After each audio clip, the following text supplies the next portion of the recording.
যারা বেশি নামাজ পড়বে তারা বেশি জান্নাতে ঢুকবে নাকি? নামাজ পড়তে পড়তে যারা কপাল কালো করে ফেলছে এরা ঢুকবে না? যারা হজ করতে করতে বড় হাজী সাহেব হয়েছে, জিকির করতে করতে হাতে 3-4টা তাসবিহ রেখেছে, তাদের কথা বলা হয়েছে? এগুলো নিঃসন্দেহে অনেক বড় আমল, কিন্তু সবচাইতে বেশি জান্নাতে প্রবেশ করাবে যে আমল, বিষ্ণু বললেন, এক হচ্ছে আল্লাহর ভয়, আরেক হচ্ছে সর্বোত্তম আচরণ। প্রিয় ভাইরা, ইসলামের মেজাজটাকে চিনে নেন, ইসলামের এসেন্সটাকে বুঝে নেন। আমরা ভালো আচরণকে গুরুত্ব দিতে চাই না। অনেক নামাজি লোক দেখবেন নামাজ পড়তে পড়তে কপালে কালো দাগ ফেলে দিছে, বাসায় বউয়ের সাথে খারাপ আচরণ করে, খিটখিটে মেজাজের, প্রতিবেশীর সাথে শুধু ঝগড়া, কলিগদের সাথে ঝগড়া, মারামারি, দুঃসম্পর্ক, এরকম আছে না নাই বলেন? আছে না? কিন্তু নামাজি, অনেক বড় হাজি, একদিনও কোরআন তেলাওয়াত মিস হয় না, তো এত ইবাদত করেও সে ইসলামের আসল এসেন্সটাকে ধরতে পারে না। বিষ্ণু বললেন সবচেয়ে বেশি জান্নাতে প্রবেশ করাবে যে দুটি আমল, একটি হচ্ছে তাকওয়াল্লাহ, আল্লাহর ভয়, আরেকটি হচ্ছে উত্তম আচরণ, সর্বোত্তম আচরণ।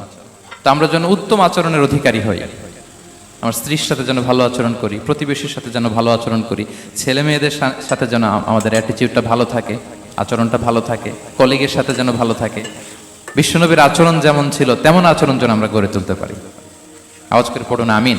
সুনানে আবু দাউদের এক বর্ণনা বিষ্ণু ইসলাম বলেন, খুব চমৎকার একটি হাদিস, মনোযোগ দিয়ে শুনুন। তিনি বলেন, আনা যাঈনুন বিবাইতিন ফি রাবাদিল জান্নাতি লিমান তারাকাল মিরাআ ওয়া ইন কানা মুহিক্কান।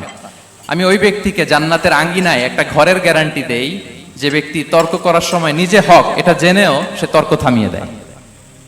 অনেক সময় হয় না, অনেকে পায়ে পাড়া দিয়ে ঝগড়া করতে আসে, এরকম আছে না নাই? আপনি চুপচাপ দেখবেন একটা বাজে কমেন্টস করতেছে, আবার কমেন্টের নিচে কমেন্ট, আবার গালি, হ্যাঁ আছে না এরকম? বিষ্ণু বলেন নিজে হক এটা জানার পরেও আর যাতে তর্ক না বাড়ে, যে তর্ক থামিয়ে দেয় জান্নাতের আঙ্গিনায়, তাকে আমি একটা ঘরের গ্যারান্টি দেই। ওয়াবিবাইতিন ফি ওয়াসাতিল জান্নাতি লিমান তারাকাল কাযিবা ওয়া ইন কানা মাযিহান। আর ওই ব্যক্তিকে আমি জান্নাতের মাঝখানে একটা ঘরের গ্যারান্টি দেই যে ব্যক্তি কৌতুক করার সময়ও মিথ্যা পরিহার করে। করতেছে কৌতুক, ফান করতেছে আর কি, হি ইজ কিডিং, ফান করে, কৌতুক করে, কিন্তু কৌতুকের সময় সে মিথ্যা বলে না।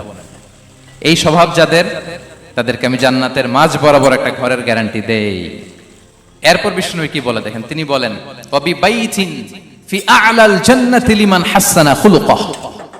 আর জান্নাতের একেবারে হাইস্ট পিক অফ প্যারাডাইস, জান্নাতের সর্বোচ্চ স্তরে আমি একটা ঘর বা একটা বাসভবনের গ্যারান্টি ওই ব্যক্তিকে দেই যে তার আচরণটা সুন্দর করেছে, যে সুন্দর আচরণের অধিকারী হয়েছে, তাকে জান্নাতের হাইস্ট পিকে আমি একটা বাসভবনের গ্যারান্টি দেই। তাহলে বলেন তো আমাদের আচরণটা সুন্দর করার দরকার আছে না নাই? এটা খুব ছোটখাটো একটা আমল, তাই না?